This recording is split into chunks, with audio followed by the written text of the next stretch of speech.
Mona. Well, you're talking to someone who got arrested for spray painting over a racist and bigoted ad in the New York subway, and I'm going to stand trial very soon in New York for this. And so I have many thoughts on this.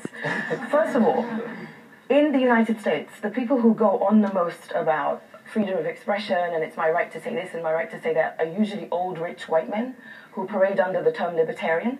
And what it ends up basically meaning is I have the right to be a racist and sexist shit, and I'm protected by the First Amendment. And it's utterly ridiculous. Because if you look at this ad that I sprayed over, now I love the First Amendment. As a US citizen, because I'm Egyptian American, I love the First Amendment. I love that it protects freedom of expression and freedom of belief.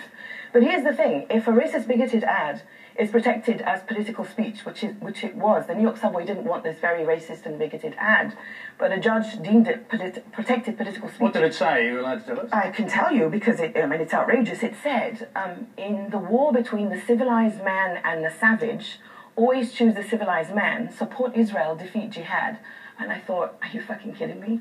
In my subway? How can you put this up? And the subway authorities did not want this ad because they said it was going to incite people. And so they took it to the hate group, and it's been classified as a hate group. It's the Southern Law Center, right, Ken? Is that what they call it? Southern Poverty Law Center. That's it. They have deemed it a hate group. They have deep pockets, these libertarian, old rich white men. And they took it to a judge, and the judge deemed it protected political speech. I'm fine with protected political speech, but surely it should be my right to protest racism and bigotry. I'm the one who got arrested.